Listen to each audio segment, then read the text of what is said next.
जून महिन्याच्या शेवटपर्यंत इटुकल्या बिटुकल्यासहित सगळ्याच मुलांच्या शाळा सुरू होणार। इटुकली बिटुकली पिल्ले नर्सरीत जाणार, कधी वही पुस्तकांची दोस्ती करणार, कधी तर मला नाही होमवर्क करायचा म्हणून कट्टी करणार। पण आपल्या पालकांना आपल्या मुलांनी मग ते कोणत्याही वर्गात शिकणारे असू देत, त्यांनी वह्या पुस्तकांची नेहमी दोस्तीच केली पाहिजे, म्हणजे अभ्यास केला पाहिजे असंच वाटत असते, हो ना? तुम्हालाही असंच वाटत असेल किंवा तुमची मुले नर्सरीत ते 12वी पर्यंतची असतील तर हा व्हिडिओ तुमच्यासाठी। नमस्कार, मी वैशाली बांते, महिला विचार या यूट्यूब चॅनलमध्ये तुम्हा सर्वांचे अगदी मनापासून स्वागत करते। मंडळी, आज सगळेच पालक आपल्या मुलांच्या शिक्षणाविषयी जागरूक झाले आहेत। आपल्या मुलांनी प्रत्येक गोष्टीत अगदी निपुण व्हावे, पारंगत व्हावे असा त्यांचा प्रयत्न असतो। प्रयत्न म्हणण्यापेक्षा हट्ट म्हणणे योग्य ठरेल।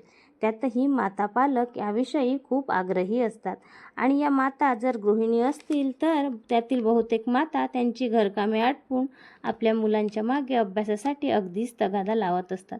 त्यांचा उद्देश आपल्या मुलाने खूप प्रगती करावी असाच असतो, यात काही वाईटही नाही। पण प्रत्येक मूल वेगळं असते, त्याची आवड निवड छंद वेगळे असतात। प्रत्येक पालक, विशेषतः माता पालक, तिचा मुलगा नर्सरीत असला ना तरी ती त्याच्या अभ्यासाच्या बाबतीत पजेसिव्ह असते।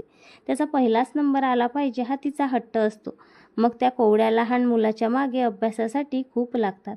नकळत का होईना अभ्यासाच्या नादात त्याचे बालपण हिरावले जाते। हे वय अक्षरांची, अंकांची व आजूबाजूच्या परिसराची ओळख करण्याचं असतं। चार भिंतीत शिकण्यापेक्षा त्याला सभोवतालच्या परिसरातून शिकायचे असते। पण आपल्या शिक्षण पद्धतीत गुणवत्ता फक्त शाळेतल्या मार्कशीटवरूनच ठरत असते आणि म्हणून प्रत्येक पालक मुलांना गुणांच्या मागे धावायला भाग पाडत असतो।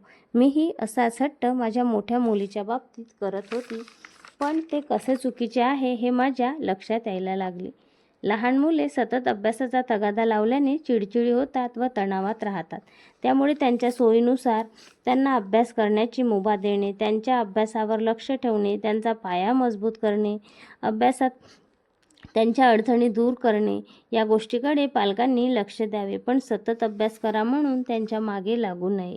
नुसतं पाठ्यपुस्तकी ज्ञान आपल्या मुलांना देण्यापेक्षा किंवा नुसताच रट्टा मारायला शिकवण्यापेक्षा एखादं त्याच्या आवडीचे स्किल त्याला शिकू द्या।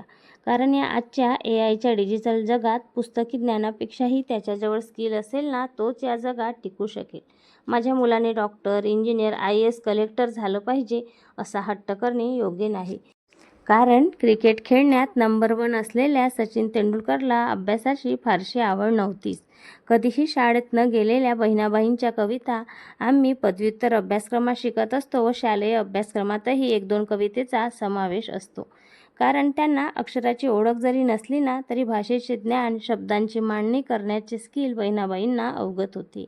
महाभारतातील कुंतीने आपल्या 5 पुत्रांपैकी प्रत्येकाला जर प्रत्येक गोष्टीत निपुण करण्याचा हट्ट धरला असता तर युधिष्ठिर बुद्धिवान, भीम शक्तिशाली आणि अर्जुन धनुर्विद्येत पारंगत झालेच नसते।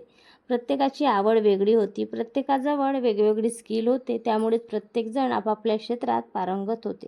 म्हणूनच आजच्या पालकांना एवढे सांगावेसे वाटते की फक्त शालेय निकालात गुणांचा आकडा फुगवण्यापेक्षा इतरही गोष्टीत त्याला आवड असेल तर त्याच्यातही त्याचे करिअर घडवता येऊ शकते, या दृष्टीने प्रयत्न करायला काहीच हरकत नाही। बरोबर ना मंडळी? व्हिडिओ कसा वाटला ते कमेंट्स करून नक्की सांगा। व्हिडिओ आवडत असल्यास चॅनलला सबस्क्राईब करा। तोपर्यंत बोलूया असं काही की तुम्हाला वाटेल माझ्याच मनातलं सारं काही। धन्यवाद।